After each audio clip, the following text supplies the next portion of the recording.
My fellow Kenyan and African, how are you? My name is Sane from Kenya, and I'm here to represent Africa at large. I am at Kim's Hospital, a world-class hospital, and I love this hospital so much. Today I have a special doctor, very beautiful doctor, Dr. Nikila Reddy, a specialist in women. We call it the specialty gynecology department.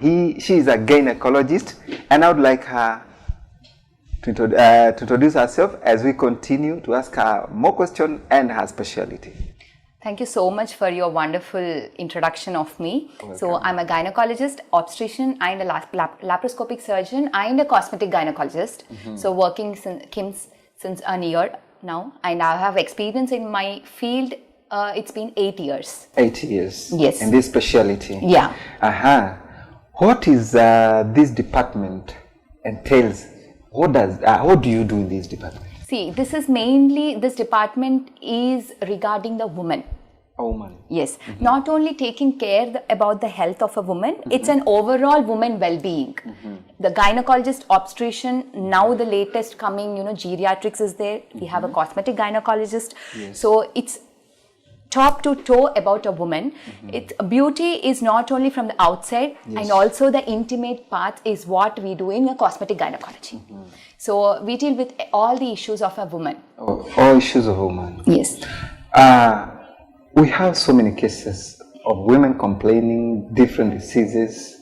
What are the main and complex cases have you encountered in your specialty? Yeah. So on a regular basis, day-to-day life, when we take our younger children or the younger girls, the main issues will be irregular cycles. It's a very common, this irregularity that we come across. We encounter this. The complaints are they have irregular periods. This is because of their lifestyle. Yes. Nowadays, they don't have physical activity and they eat a lot of junk foods.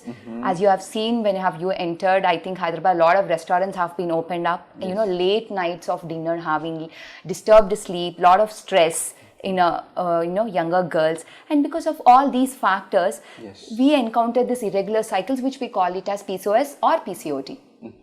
That means a hormonal imbalance which we see. So because of this, they don't have periods regularly every month. They might be having once in 3 months or once in 4 months. And for some girls, they might get periods only when they take medicines. So this is a regular what we see in younger girls. Younger girls. Yes. At what age? Starting from the maturity, maybe from the age of 13 years, we have been started seeing this in a few years. Yes. Maybe in the olden days, they might have been very regular on their work because they do household work, they practice their walking, they cook themselves, they eat the home food. But it has been completely changed as the generation has changed. Yes. Now there is this issue of irregular periods. I would like you to talk about it a little bit. Yes. Yes. What causes irregular periods? It is mainly because of the sedentary lifestyle and food habits, as I said, fat foods, what they eat outside, the junk food, what they have. And because of these and lack of physical activity, which imbalance our hormones, estrogen and progesterone. And also they have insulin resistance. So all these factors putting together will lead to irregular cycles. Wow. It's risky. Yeah, of course. Because these people in the later half of their life, they might face infertility problems. When they want to conceive, that time they'll come to know, okay, why haven't I changed my lifestyle previously? Why I haven't consulted a gynecologist regarding this problem? Yes. So they don't come to us so early. They come later when they, when they get married and when they don't become pregnant, when they have pressures from their in-laws, from the family side, then they come up to us. Yes. Yes. What is the remedy for this treatment, for this condition? Yeah, we treat them with hormonal medications. Hormonal medications? Yes, hormonal medications. And they recover 100%? They will recover. Most of the women who follow a complete diet and exercise and medication. So it's a triangle. So it's diet, medications and exercise. They definitely Exercise recover. and diet, medication. Exactly. That will solve the problem completely. Yes, they will at least it will resolve. 90% of the women that is a resolve. positive. But it should be dedicatedly done. Let me ask you a question. In Africa, and rather, let me say my country, most of these young girls, they use these emergency pills to avoid the pregnancy. Yes. How do you advise these girls? See, emergency pill, once in a while you can use, but not on a regular basis. If you use it on a regular basis, it will disturb your reproductive health. Yes. So it is not advisable on a regular basis. Instead of that, you can use condoms, which are very safer. You can use copper T.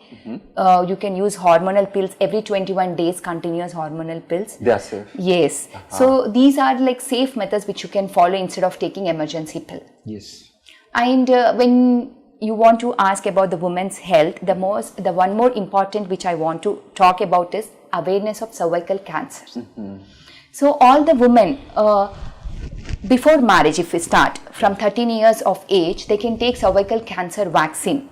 There is a vaccine for Yes, that. it's a vaccine for Cervical cancer? Cervical cancer vaccine. It can be taken from the age of 13 years.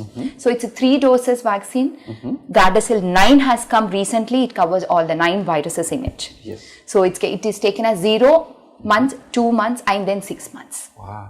So it is advisable for all the girls from age 13 years and also women who have been married till the age of 55 years you can be. Yes. This vaccine is advisable. In a married woman or maybe in an older woman who wants to take a cervical cancer vaccine, it is always better that you screen for a cervical cancer before you take vaccine. So how do we do the screening? By doing pap smear. Pap smear test. Pap smear test. Yes, we take a smear from the cervix. Yes. So we make a patient lie down on a couch and then we examine her private part and then we put a speculum inside and we take the secretion of the cervix and we smear it. Yes. And then we'll send it for testing. That's good. Another question, doctor. We have this issue of fibroids. Yeah. How do you deal with it? Fibroids have many different categories in it again. This again depends upon what are the symptoms. Yes. So the patient, suppose if she comes to us and she complains that she is having heavy bleeding, severe pain, which we call it as menorrhagia or dysmenorrhea. With these complaints, if they come to us, we depending upon the age and the family history and depending upon the completion of her family, whether she has completed her kids' complete family, then we will categorize them. Yes. So whether we have to deal it with hormones, whether we have to remove only the fibroid or we have to go for a complete hysterectomy. Yes. Again, when we come to a surgery, there are many types in it. We have a laparoscopic surgery and we have a robotic surgery and we have an open myomectomy for that. So there are different categories of treatment in this fibroids management. So it is treatable? Yeah, it is treatable. Definitely, because fibroid is nothing but it is a mass developed from the muscle of the uterus. It is nothing related to cancer. That's good. That's good news. There is also another condition known as endometriosis. Yes. How do you treat that?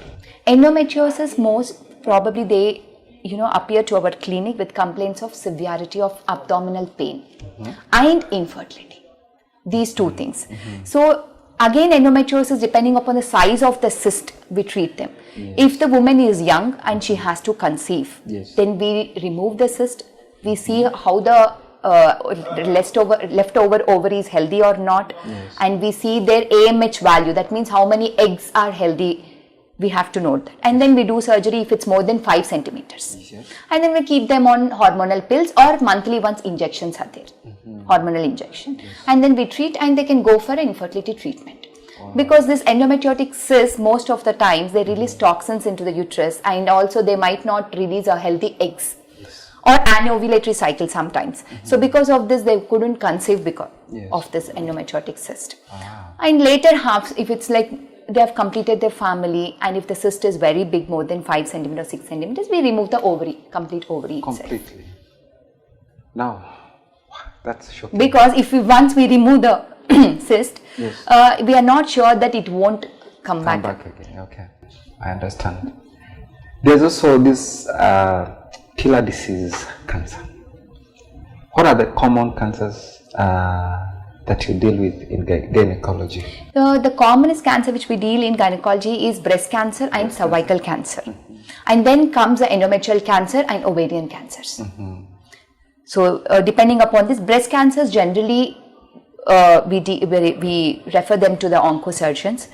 And cervical cancer, uterine cancer also, if it's only confined to the uterus and there is no spread, we deal and we do the hysterectomy and we remove it, because there is nothing that we save the uterus. Yes. Suppose if there is a cancer in a younger woman who has not yet conceived, she has to conceive. For them, what we do, we take the eggs from the ovary, we preserve them, and then we do the treatment of the woman, so that she can go for a surrogacy or she can go for a donor, so that they can conceive through surrogacy.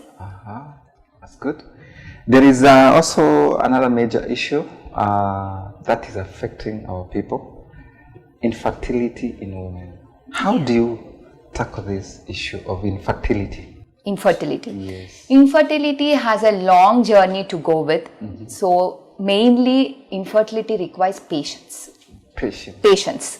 Because they have to come for a long, for a longer duration to a doctor, having regular follow-ups with the doctor, because we need to check the female factor, the male factor also. So both the factors we need to check. So both play equal role in it. And then what are the cause for the infertility? If there is a particular cause for the infertility, maybe because of the endometriosis, because of the tubal block, because of the decreased eggs, as we said in PCOD and all. So these could be few reasons. Yes. And when coming to the male, maybe the count could be decreased, or the motility rate is decreased, or the healthy sperms might not be there. Yes. So these could be few problems which we deal with both them. And unexplained infertility again counts for 10 to 15%. For them, how much ever, if suppose we know there is a reason for the infertility, it is easy for us to treat. But for unexplained infertility, it is a little difficult to treat. But still, by going through IUI, IVF and ICSI, there are many successful pregnancy stories which we have encountered. You have mentioned about IVF. Yes. Kindly, can you explain a bit about IVF and how it is beneficial? So when we have decided that we are doing IVF, so first what we have to do, we will do a diagnostic histrolab for a mother. We see the uterus, everything. We keep her prepared, and we see the count of the husband and eggs of the mother. So both of them we have to look into it, and then how healthy they are. And we counsel the couple about the IVF, because the success rate in IVF now it has been increased. It has come to 35 to 40%, but previously we used to have only 20% of success rate. Now, yes, 40. Because we have latest equipment, a lot of equipments have come across, which we are successfully doing IVF. Yes. So after counseling both the partners, we start giving hormonal medications to the mother especially, and when the egg has come to a particular size, we give an injection so that the egg releases from it, and then doing under anesthesia, we pick the egg, ultrasound guided, and we store them under a medium. And then at the same time, the husband is also asked to donate for the sperms. Yes. And then we do it in a in vitro fertilization. Just like a test tube. Like a test tube baby, exactly. Okay. And then once the egg is fertilized, we show the mother like it's a day 2 egg, this is a day 5 egg, and so on. And then we will introduce into the mother's womb at a particular stage. At particular stage. Yes. Wow, that is great. And there's no reason for people to complain, I have no kid, I have no baby. Yes. We have a solution. We have a solution. Okay, doctor, I have something I would like to request you. You have medical equipments that are latest, that give you a great assistance in your specialty. Yeah. Do you have them? Latest technology machines, equipment? Yes, we have robotic. Because we are doing robotics for hysterectomy, myomectomies, endometrial cysts, for cancers, and to remove the uterus and all. Yes. And we have all the laparoscopic equipment. We have hysteroscopy. Hysteroscopy assisted all kinds of surgeries we'll do. We have endometrial ablation. We have laser here to do for the vaginal dryness, for the vaginal infection and all. And we also do labioplasty, mineroplasty and vaginoplasty. That means tightening or loosening or trimming of the labia majora and all. So we have all the latest techniques, equipments, and also surgeries. I would like to see them, if you don't mind. Of course, why not? I'll appreciate once I see them. Yeah. and also show my people in Kenya and Africa at definitely large the latest yes equipment we have for these procedures. Of course, because we also have a team. It's not a single man show. Yes. We have a team for each and every specialty. Whichever difficulties we encounter, we can take the help of a specialist. Who we have a urologist, we have a oncologist, we have a plastic surgeon. We have each and every specialty is available in KIMS. So combining as a team, we can give a better care to the patient. And the higher success rate. Higher success rate. Good. Thank you, doctor. I appreciate so much. Some of these things I didn't know, but now I know. And our people, now they're enlightened. And I believe you come to my country. So oh, yeah, definitely. You invite me, I'll definitely people, come. our women, our girls, and advise them on the way to live and what to eat. Yes. Thank you, doctor. Thank you so much. Till you come to Kenya, Yeah. I appreciate it. Have a good Sure. time. Wish you the best in your specialty, and may God bless you for doing a good work. Thank you for so people. much. God bless you. Thank you.